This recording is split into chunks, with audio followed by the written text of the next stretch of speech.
बहनों को राम राम। आज विजयदशमी की कथा सुनाती हूँ आप सबको। प्रथम गुरु वंदना करो, फिर मनाऊं गणेश, सिमरू माता शारदा मेरे कंठ करो। परवे श्री राम जय जय राम, मेरे प्रभु राम जय जय राम। बोल श्री गणेश भगवान की जय। श्री राम का रावण से युद्ध। महाबली वीर विरूपाक्ष तो मारा ही गया था, साथ ही साथ महोदर और महापार्श्व भी काल के गाल में डाल दिए गए थे। यह देखकर रावण को बड़ा क्रोध आया। तब उसने सारथी को रथ बढ़ाने की आज्ञा देते हुए कहा, सूत मेरे मंत्री मारे गए हैं, अतः आज मैं राम और लक्ष्मण को मारकर इस दुख का दूर करूंगा। ऐसा कहकर रावण अपने रथ की गड़गड़ाहट से दसों दिशाओं को गुजारता हुआ बड़ी तेजी से रघुनाथ जी की ओर बढ़ा। उस समय रावण ने तामस नाम वाले अत्यंत भयंकर महाघोर अस्त्र को प्रकट किया और इससे वानरों को भस्म करना आरंभ कर दिया। यह अस्त्र साक्षात ब्रह्मा जी का बनाया हुआ था, इसलिए वानर उसके वेग को न सह सके। यह देखकर भगवान श्री राम युद्ध के लिए तैयार हो शीतल भाव से खड़े हो गए। तदंतर लक्ष्मण सहित खड़े हुए महातेजस्वी श्री राम ने रणभूमि में जब रावण को आते देखा तो वह अत्यंत हर्षित हो उठे और अपने धनुष को दृढ़ता से पकड़ लिया। उस समय उनके धनुष के टंकार से ऐसा लग रहा था जैसे सारी पृथ्वी को विदीर्ण कर डालेंगे। सैकड़ों राक्षस तो उनकी टंकार सुनते ही आतंकित होकर धराशायी हो गए। उस समय लक्ष्मण अपने पैन्य बाणों के द्वारा रावण से शिवम युद्ध करना चाहते थे, इसलिए वे धनुष तान कर अग्नि शिखा के समान तेजस्वी बाण छोड़ने लगे। लेकिन रावण उनके प्रत्येक बाण को अपने सहायकों द्वारा आकाश में ही काट डालता। इस तरह लक्ष्मण को लांघता हुआ वह श्री राम के पास आ पहुंचा। वहां पहुंचकर वह अपने ऊपर बाणों की वर्षा करने लगा। श्री राम ने तब उतावली से कई भल्ले हाथ में लिए और रावण के बाणों को उन तीखे भल्लों से काट डाला। मतलब भल्ले लिखे हुए, भाले हाथ में लिए तीखे बाणों को काट दिया। फिर श्री राम और रावण एक दूसरे पर पैने बाणों की वर्षा करने लगे। कितने बाणों के वेग से एक दूसरे को घायल करते हुए वे दोनों वीर पराजित नहीं होते थे। गिद्ध की सुंदर पांख के सुंदर परों से सुशोभित बाणों की अनवरत वर्षा से आकाश ऐसा जान पड़ता था मानो उसमें बहुत से झरोखे लगे हों। उन लोगों ने अपने बाणों से आकाश में अंधकार व्याप्त कर रखा था। दोनों ही महान धनुर्धर थे, अतः वे जिस मार्ग से जाते उसी में बाणों की लहर सी उठने लगती। तदंतर रावण ने श्री राम के ललाट में नारोचो की माला सी पहना दी। श्री राम ने उस माला को अपने सिर पर धारण किया, किंतु वे व्यथित नहीं हुए। तत्पश्चात श्री राम ने रुद्रास्त्र का प्रयोग किया, किंतु ये बाण रावण के कवच पर गिरे, जिससे रावण व्यथित न हो सका। तब उन्होंने पुनः रावण के ललाट पर उत्तम अस्त्रों का प्रयोग कर उसे घायल कर दिया। इससे क्रोध में मूर्छित हुए रावण ने आसुर नामक महाभयंकर अस्त्र प्रकट किया। ये बाण मुख फैलाए जबड़े चाटते हुए 5 मुखों वाले भयंकर सर्पों के समान जान पड़ते थे। इसके अलावा रावण ने अन्य बाणों का प्रयोग भी किया। तत्पश्चात उस आसुरास्त्र से घिरे श्री राम ने आग्नेयास्त्र का प्रयोग किया। असुरास्त्र से घिरे श्री राम ने आग्नेयास्त्र का प्रयोग किया और उसके द्वारा उन्होंने अग्नि, सूर्य, चंद्र, केतु, ग्रह, नक्षत्र, उल्का तथा प्रज्वलित बाण प्रकट किए तथा उसके असुर शस्त्र को नष्ट कर दिया। तब सुग्रीव आदि वानर हर्षनाद करते हुए श्री राम को घेर कर खड़े हो गए थे। अपने बाणों को नष्ट होता हुआ देखकर राक्षस राज रावण ने और भी कुपित होकर दूसरे भयंकर अस्त्र छोड़ने का आयोजन किया। उस समय रावण के धनुष से वज्र के समान दृढ़ और चमकते हुए शूल, मुदगर, करूपास तथा अन्य तीखे तीखे अस्त्र छूटने लगे। लेकिन श्री राम ने गांधर्व नामक श्रेष्ठ अस्त्र से रावण के उस अस्त्र को शांत कर दिया। तब रावण ने उसे भी काटने के लिए सूर्यास्त्र का प्रयोग किया। उस समय रावण के धनुष से बड़े बड़े तेजस्वी अस्त्र प्रकट होने लगे, लेकिन श्री राम ने अपने बाण समूह द्वारा रावण के उन चक्रों और विचित्र आयुध के टुकड़े टुकड़े कर डाले। उस अस्त्र को नष्ट हुआ देखकर रावण ने 10 बाणों द्वारा श्री राम के मर्म स्थान पर गहरी चोट पहुंचाई, किंतु श्री राम जी उससे जरा भी विचलित नहीं हुए और रावण को ढेर सारे बाण मार कर उसके सारे अंगों में घाव कर दिया। इसी बीच महाबली लक्ष्मण ने कुपित हो 7 सहायक लिए और रावण की ध्वजा के कई टुकड़े कर डाले। फिर एक बाण द्वारा सारथी का मस्तक भी काट दिया। इतना ही नहीं, उन्होंने 5 पैने बाण मारकर उस राक्षस राज के धनुष को भी काट गिराया। तदंतर विभीषण ने उछलकर अपनी गदा से रावण के घोड़ों को मार डाला। घोड़ों के मारे जाने पर रावण को भाई पर बड़ा क्रोध आया। तब रावण ने भाई को मारने के लिए वज्र के समान एक प्रज्वलित शक्ति चलाई, किंतु लक्ष्मण ने 3 बाण मारकर उसे बीच में ही काट दिया। उस समय विभीषण को मारने के लिए रावण ने फिर एक ऐसी शक्ति हाथ में ले ली जो अपने अमोघता के लिए विख्यात थी। काल भी उसके वेग को सह सकने में असमर्थ था। उस समय विभीषण को संकट में पड़ा देखकर लक्ष्मण उन्हें पीछे करके स्वयं उसके आगे खड़े हो गए और रावण पर बाणों की वर्षा करने लगे। यह देखकर रावण ने कहा, अपने बल पर घमंड करने वाले लक्ष्मण, तुमने ऐसा प्रयास करके विभीषण को बचा लिया, इसलिए अब उस राक्षस को छोड़कर मैं तुम्हारे ऊपर शक्ति का प्रयोग करता हूँ। यह मेरे हाथों में से छूटते ही तुम्हारे प्राणों का हरण कर लेगी। इतना कहकर रावण ने उस शक्ति को लक्ष्मण पर चला दिया। तब लक्ष्मण की ओर आती हुई शक्ति को लक्ष्य करके श्री राम बोले, लक्ष्मण का कल्याण हो और तुम व्यर्थ हो जाओ। किंतु रावण के द्वारा छोड़ी हुई वह शक्ति तुरंत लक्ष्मण की छाती में डूब गई। उस समय शक्ति से उनका हृदय घायल हो जाने के कारण लक्ष्मण पृथ्वी पर गिर पड़े। माँ तेजस्वी श्री राम पास ही खड़े थे। वे लक्ष्मण को इस अवस्था में देखकर भ्रातृस्नेह के कारण चिंता में डूब गए। फिर यत्न से अपने पर काबू पाकर लक्ष्मण की ओर देखकर रावण से अत्यंत भयंकर युद्ध करने लगे। किंतु इधर लक्ष्मण रणभूमि में खून से लथपथ पड़े थे। लक्ष्मण की छाती में घुसे हुए बाणों को कोई भी निकालने में सफल नहीं हो पा रहा था, क्योंकि वह शक्ति लक्ष्मण के शरीर को विदीर्ण करते हुए धरती तक पहुंच गई थी। तब महाबली रघुनाथ जी ने उस भयंकर शक्ति को अपने दोनों हाथों से पकड़कर लक्ष्मण के शरीर से निकाला और कुपित हो सम्रांगण में ही उसे तोड़ डाला। श्री राम जब लक्ष्मण के शरीर से शक्ति निकाल रहे थे, उस समय महाबली रावण उनके संपूर्ण अंगों पर मर्म भेदी बाणों की वर्षा करता, किंतु उन बाणों की कोई परवाह न करके लक्ष्मण को हृदय से लगाकर श्री राम और हनुमान और सुग्रीव से बोले, तुम लोग लक्ष्मण को इसी तरह सब ओर से घेर कर खड़े हो जाओ और मुझे अपना पराक्रम दिखाने दो।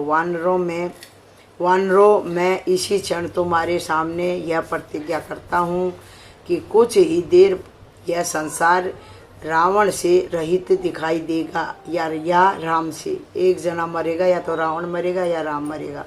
मुझे अब तक जो कष्ट उठाना पड़ा है, मैं आज रावण का वध करके उन सारे दुखों से छुटकारा पाऊंगा, जिसके कारण मैं यह वानरों की विशाल सेना साथ लाया हूँ और बाली को मारकर सुग्रीव को राज्य पर बिठाया तथा उसके लिए समुद्र पर पुल बांधा गया, वही पापी रावण आज मेरे सामने युद्ध में खड़ा है। वानरों, आज तुम लोग पर्वत के शिखरों पर बैठकर मेरे और रावण के इस युद्ध को सुखपूर्वक देखो। आज संग्राम में देवता, गंधर्व, सिद्ध, ऋषि सभी राम तब देखें। ऐसा कहकर भगवान राम सावधान हो अपने सुवर्ण भूषित तीखे बाणों से युद्ध भूमि में रावण को घायल करने लगे। तब एक दूसरे पर छोड़े हुए राम और रावण के भयंकर बाण परस्पर टकराने से बड़ा भयंकर शब्द कर रहे थे। उनके धनुष की टंकार समस्त प्राणियों में त्रास उत्पन्न कर रही थी, अद्भुत प्रतीत होती थी। तत्पश्चात श्री राम के बाण समूह की वर्षा से आहत श्री पीड़ित हुआ रावण भय के मारे वहां से भाग खड़ा हुआ। रावण ने अपनी शक्ति से लक्ष्मण को युद्ध में धराशायी कर दिया था। तब रावण से युद्ध करने के बाद भगवान श्री राम ने सुशेषण से कहा, ये वीर लक्ष्मण रावण की शक्ति से घायल होकर पृथ्वी पर पड़े हैं और झटपटा रहे हैं, अतः ऐसी अवस्था में उन्हें देखकर मेरा शोक बढ़ता जा रहा है। ये मुझे प्राणों से भी बढ़कर प्रिय हैं। ये यदि मर गए तो मेरे लिए प्राणों के रखना और सुख भोगने का क्या प्रयोजन है। इन्हें कहराते हुए देखकर मेरी भी इच्छा मरने की हो रही है। तब वे चिंता और शोक में डूबकर विलाप करने लगे। वीर, अब मुझे संग्राम में विजय भी मिल जाए तो भी मुझे कोई प्रसन्नता न होगी। जब संग्राम के मुहाने पर लक्ष्मण ही सदा के लिए सो गए तो युद्ध जीतने से क्या लाभ। अब भाई की चिंता होगी भगवान राम को। तो जिस तरह वन में आते समय लक्ष्मण मेरे पीछे पीछे चले आए, उसी तरह यमलोक में जाते समय मैं भी इनके पीछे पीछे जाऊंगा। दुख में डूबोगे भगवान। प्रत्येक देश में स्त्रियां मिल सकती हैं, जाति भाई भी पाए जा सकते हैं, किंतु ऐसा कोई देश नहीं जहाँ मुझे सहोदर भाई मिल सके। वीर लक्ष्मण के बिना मैं राज्य लेकर क्या करूँगा और माता सुमित्रा, कौशल्या तथा कैकेयी को क्या जवाब दूंगा, भरत और शत्रुघ्न को क्या उत्तर दूंगा। अतः मेरे लिए यही मर जाना उत्तम होगा। हाय भाई लक्ष्मण, तुम मुझे यहाँ अकेला छोड़कर परलोक को जा रहे हो। उठो उठो वीर, उठो, आँख खोल कर मुझे देखो, क्योंकि मैं बहुत दुखी हो रहा हूँ। तो मुझे शोक से पीड़ित होने पर सदैव धैर्य बंधवा करते थे, फिर इस समय मुझे सांत्वना क्यों नहीं देते।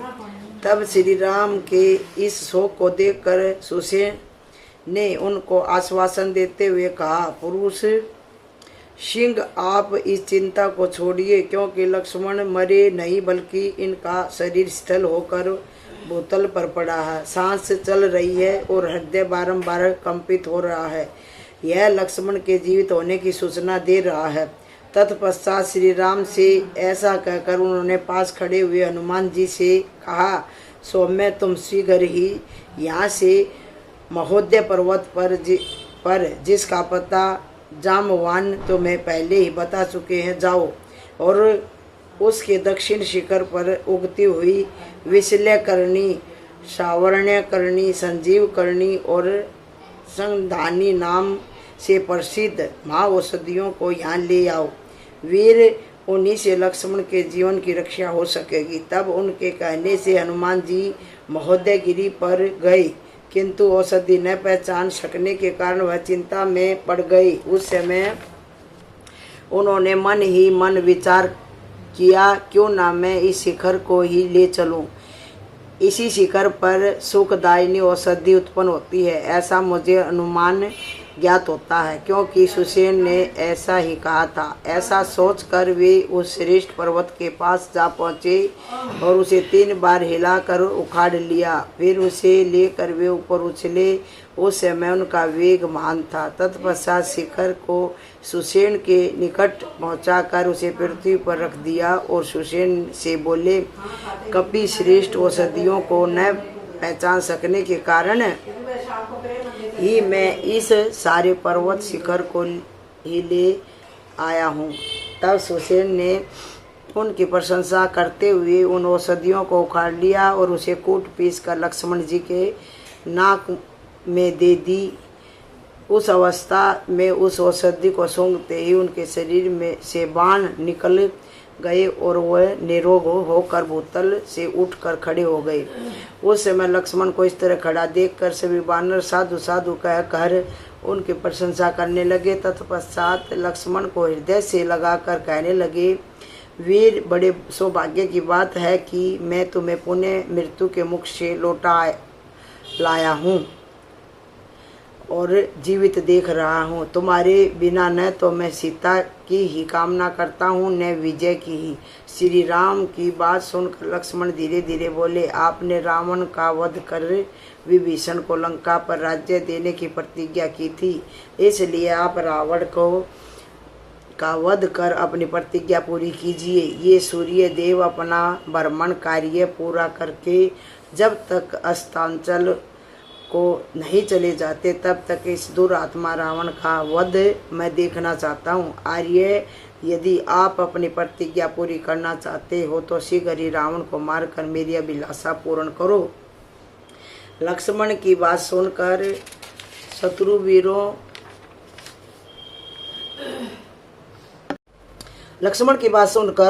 वीरों का संहार करने वाले श्री राम ने धनुष लेकर उस पर बाणों का संधान किया। उन्होंने सेना के मुहाने पर रावण को लक्ष्य करके उन भयंकर बाणों को छोड़ना आरंभ कर दिया।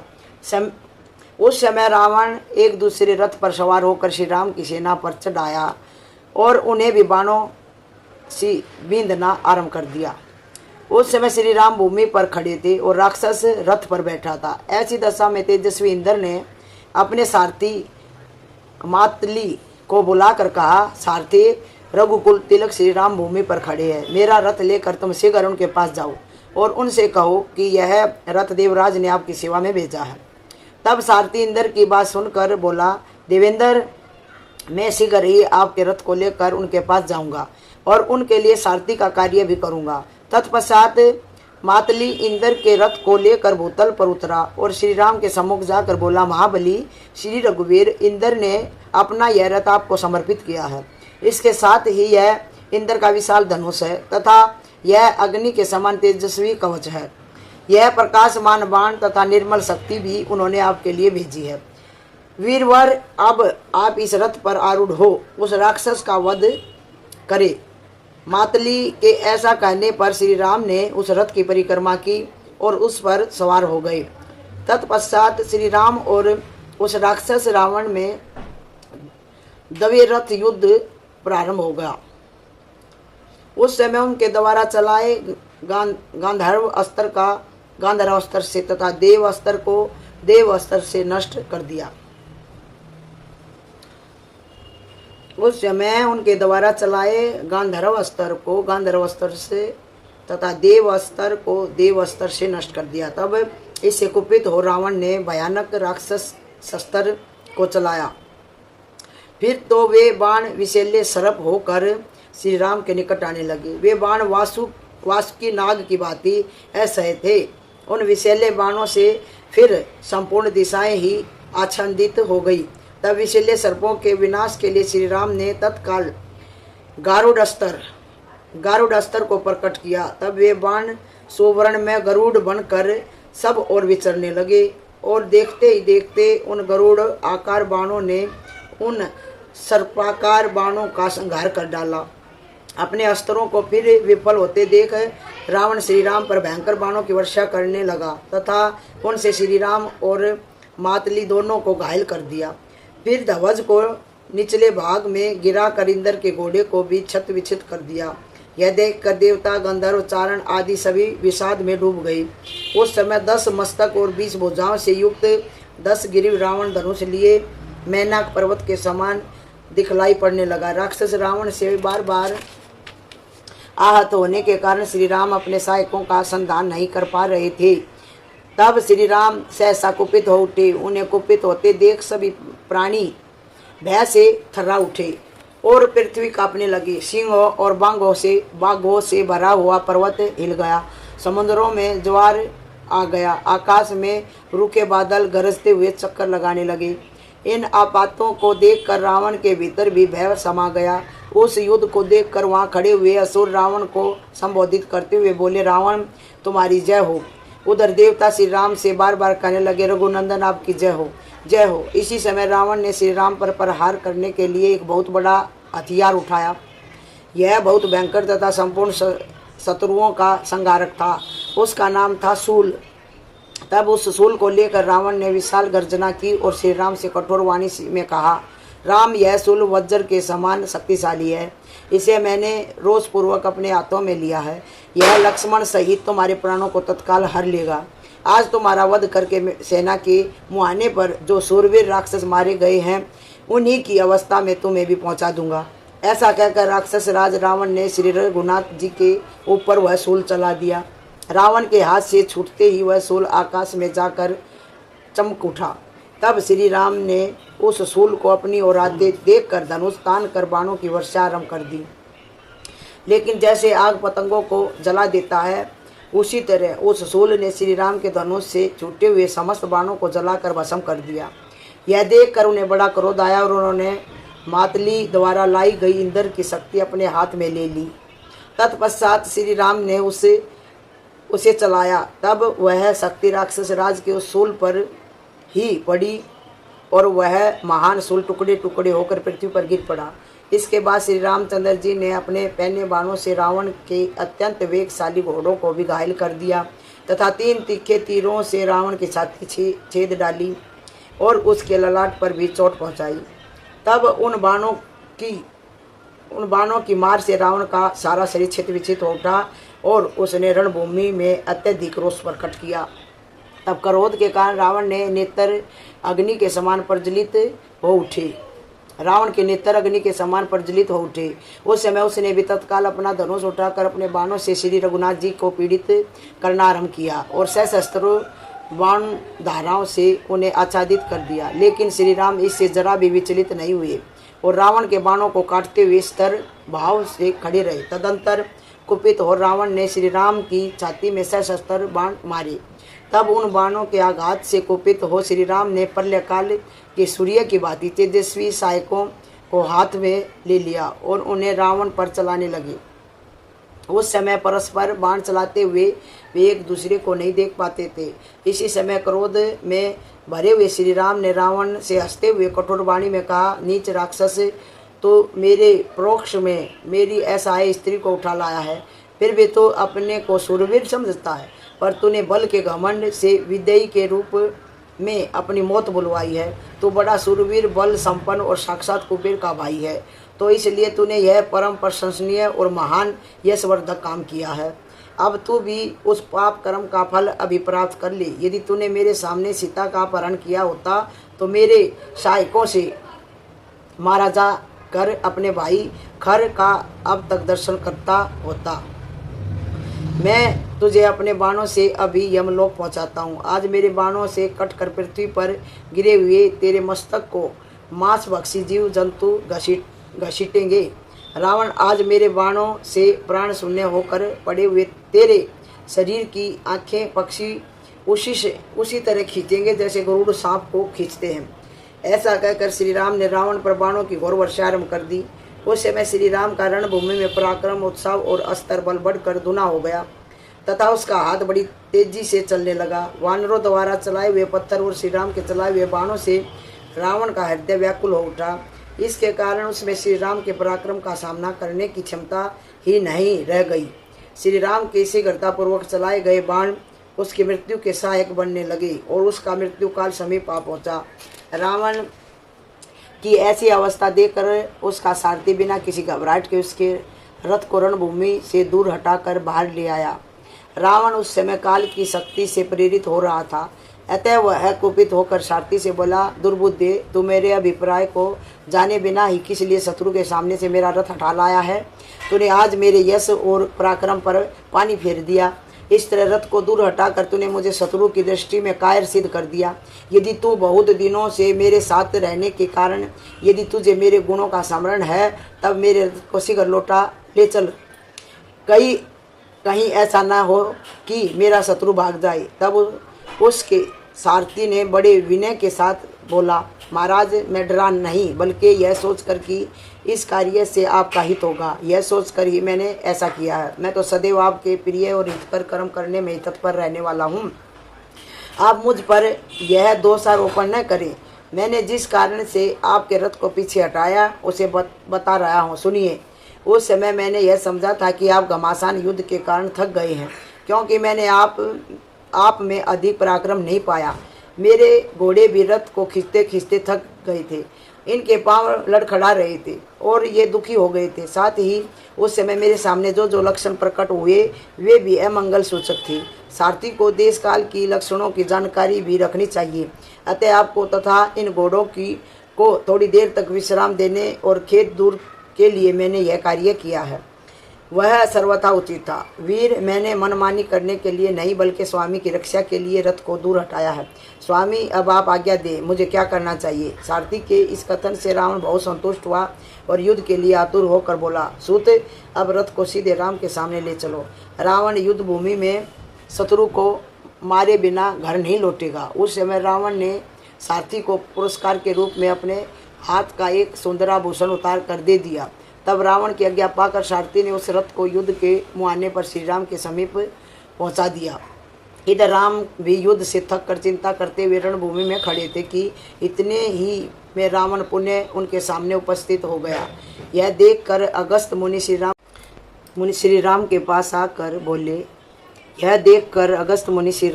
आकर बोले, महाभाव राम, यह सनातन गोपनीय स्तोत्र सुनो। वत्स, इसके जप से तुम युद्ध में अपने समस्त शत्रुओं पर विजय पाओगे। इस गोपनीय स्तोत्र का नाम आदित्य हृदय है। साथ ही यह चिंता मिटाने वाला तथा आयु बढ़ाने वाला है, उत्तम साधन है।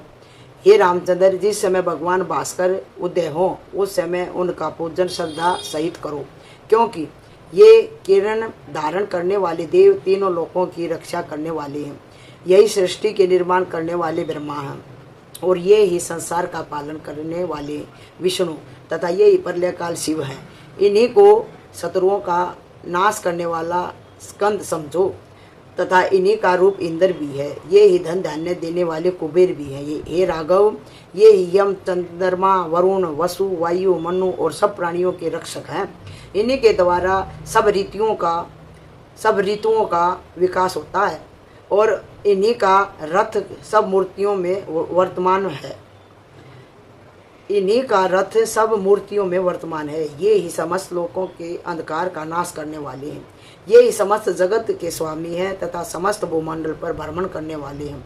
तत्पश्चात अगस्त मुनि ने भगवान भास्कर को समस्त देवताओं का रूप मानकर नमस्कार किया। फिर बोले, हे रामचंद्र, इसलिए तुम एकाग्रचित होकर इन देवादिदेव जगदीश्वर की पूजा करो।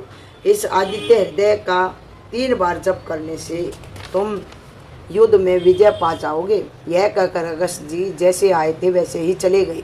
उनका उपदेश सुनकर श्री राम का शोक दूर हो गया। उन्होंने शुद्ध चित्त से आदित्य हृदय को धारण किया और सूर्य की ओर देखते हुए वसु का 3 बार जप किया। तब वे हर्ष सहित रावण पर विजय पाने हेतु आगे बढ़े। उस समय देवताओं के मध्य में खड़े हुए भगवान सूर्य ने कहा, रघुनंदन, अब जल्दी करो। रावण के सारथी ने उत्साह से युक्त होकर अपने रथ को आगे बढ़ाया। वह रथ शत्रु को कुचल देने वाला था और उसके भीतर युद्ध की आवश्यक सामग्री भरी थी। श्री राम ने रावण के उस रथ को देखा। उसकी कांति बड़ी भयंकर थी और उसमें रखे हुए धनुष से वह बाणों के धारावाहिक वर्षा कर रहा था। उस समय उसे देखकर श्री राम ने सारथी से कहा, मातले, देखो मेरे शत्रु रावण का रथ बड़े वेग से आ रहा है। वह जिस महान वेग से पुण्य आ रहा है, इससे प्रतीत होता है कि उसने समर भूमि में अपने वध का निश्चय कर लिया है। अब तुम सावधानी से रथ को आगे बढ़ाओ। श्री रामचंद्र जी के इस वचन को सुनकर मातली रावण के विशाल रथ को दाहिने रखते हुए श्री राम सहित रथ को आगे बढ़ाया। दाहिने हाथ की तरफ छोड़ा रावण का रथ। उसके पहिए से इतनी धूली उड़ी कि रावण उसे देख कर कांप उठा। वह भी अब आंख फाड़े हुए श्री राम पर बाणों की वर्षा करने लगा। उस समय श्री राम ने भी क्रोधित हो इंद्र का धनुष हाथ में लिया और तब श्री राम और रावण में भयंकर युद्ध आरंभ हुआ। उस युद्ध के समय ऐसे भयंकर उत्पात होने लगे जो रोंगटे खड़े कर देने वाले थे। मेघ रावण के रथ पर रक्त की वर्षा करने लगे और जिस जिस मार्ग से रावण का रथ जाता था उसी उसी ओर आकाश में मंडराता हुआ गिद्धों का महान समुदाय दौड़ा जाता। वहाँ की भूमि दिन में जलती हुई सी दिखाई देती। इसके साथ ही बड़ी बड़ी उल्काएं गिरने लगी और राक्षसों की भुजाएं इतनी निकम्मी हो गई मानो उन्हें किसी ने जकड़ लिया हो। सूर्य देव की किरणें काले रंग की दिखाई देने लगी। साथ ही गिदड़ियां मुखों से आग उगलती हुई अमंगल सूचक बोली बोल रही थी। उसी समय बिना बादल के रावण की सेना पर बिजलियां गिरी। उसके घोड़े अपने जघन स्थल से आग की चिंगारियां एवं नेत्रों से आंसू बरसा रहे थे। उसके घोड़े अपने जघन स्थल से आग की चिंगारियां एवं नेत्रों से आंसू बरसा रहे थे। इस तरह से सब लक्षण रावण के विनाश की सूचना देने लगे थे। इधर श्री राम के सामने भी अनेक कोण प्रकट हुए जो सब प्रकार से मंगलमय और विजय सूचक थे। यह सब देखकर श्री राम ने रावण को मरा हुआ समझा। श्री राम और रावण में अत्यंत क्रूरता पूर्वक देवरथ युद्ध आरंभ हुआ। इस समय राक्षस और बानरों की विशाल सेना हाथ में हथियार लिए रहने पर भी एक दूसरे पर आक्रमण नहीं कर रही थी, बल्कि वे निश्चेष्ट होकर श्री राम और रावण का युद्ध देखने में लगे थे। राक्षस रावण की ओर देख रहे थे और बानर श्री राम की ओर। श्री राम को यह विश्वास था कि जीत मेरी ही होगी और रावण को भी यह निश्चय हो गया था कि उसे अवश्य ही मरना होगा। फिर भी वे दोनों अपना सारा पराक्रम वहां दिखाने लगे। उस समय रावण ने अपने बाणों को लेकर क्रोधपूर्वक श्री राम के रथ पर फहराती हुई ध्वजा को अपना निशाना बनाया और उन बाणों को छोड़ दिया, किंतु वे बाण ध्वजा तक पहुंचने से पहले ही धरती पर गिर पड़ते। तब श्री राम ने उसकी ध्वजा की ओर निशाना साध कर अपना सहायक चलाया तो दशानन के ध्वजा को काटकर पृथ्वी में समा गया। यह देखकर रावण ने अपने तेजस्वी बाणों से श्री रामचंद्र के घोड़ों को घायल करना शुरू किया, लेकिन वे घोड़े दिव्य थे, इसलिए न तो वह लड़खड़ाए और न ही अपने स्थान से विचलित हुए।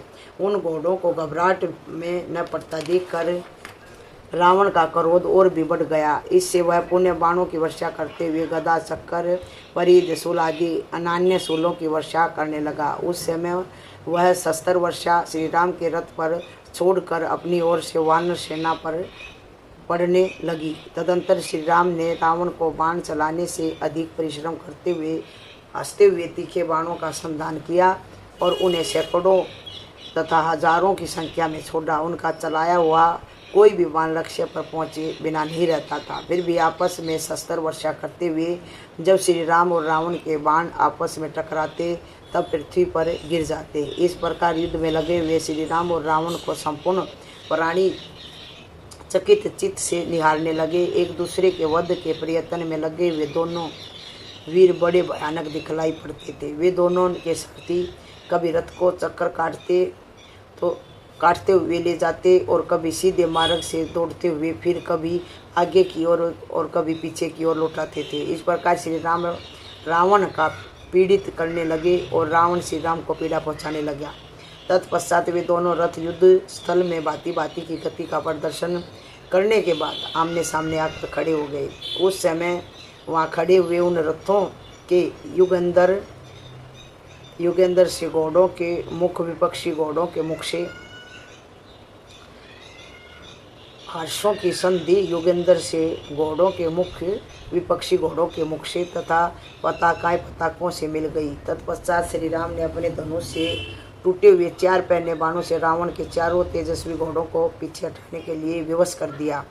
घोड़ों के पीछे हटने पर रावण क्रोध के वशीभूत होकर श्री राम पर तीखे बाणों की वर्षा करने लगा, लेकिन श्री राम का इससे जरा भी व्यथा न हुई। तब रावण ने सारथी मातली को लक्ष्य कर के वज्र के समान बाण छोड़े, पर मातली भी इसे व्यथित न हो सका, किंतु श्री रामचंद्र को यह देखकर बड़ा क्रोध उत्पन्न हुआ। अतः उन्होंने बाणों का जाल सा बिछा कर अपने शत्रु को युद्ध से विमुख कर दिया। उन्होंने शत्रु के रथ पर 20-30-60 और हजार बाणों की वर्षा की। उधर रावण भी कुपित हो उठा और गदा तथा मुसलों की वर्षा से श्री राम को पीड़ा देने लगा।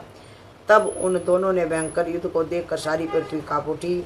सूर्य की प्रभा लुप्त हो गई और वायु की गति भी रुक गई। उस समय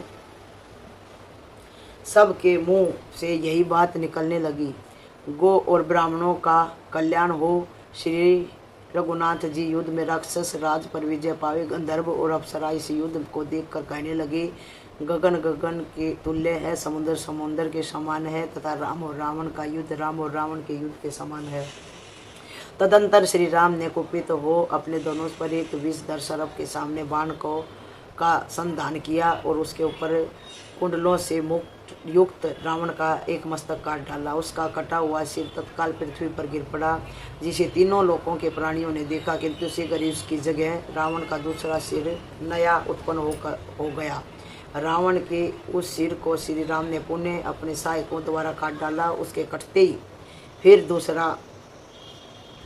दूसरा नया सिर उत्पन्न होता हुआ दिखाई पड़ा। इस प्रकार श्री राम द्वारा उसके 100 सिर काट डाले गए, तथापि उसके जीवन का नाश होने के लिए उसके मस्तकों का अंत होता ही नहीं दिखाई देता था। तब श्री राम चिंतित होकर सोचने लगे, और मैंने जिन बाणों से मारीच, खरदूषण, विरोध तथा कंधब को मार गिराया, जिन बाणों से बाली के प्राण लिए तथा सागर को क्षुब्ध कर दिया, आज ये ही मेरे सब सहायक रावण के ऊपर निस्तेज हो गए हैं। इसका क्या कारण हो सकता है? फिर उन्होंने सतत सावधान होकर रावण की छाती पर बाणों की छड़ी लगा दी। रावण भी रथ पर बैठा हुआ श्री राम को गदा और मुसलों की वर्षा से पीड़ित करता रहा। तत्पश्चात उस युद्ध ने भयंकर रूप धारण कर लिया। श्री राम और रावण का वह युद्ध न रात में ही बंद होता था न ही दिन में। तदंतर श्री राम की युद्ध में विजय न होती हुई देख इंद्र के साथी ने श्री राम से शीघ्रतापूर्वक मंत्रणा दी, सलाह दी। मातली ने श्री राम को कुछ याद दिलाते हुए कहा, प्रभु आप इसके वध के लिए ब्रह्मा जी के अस्त्र का प्रयोग करो।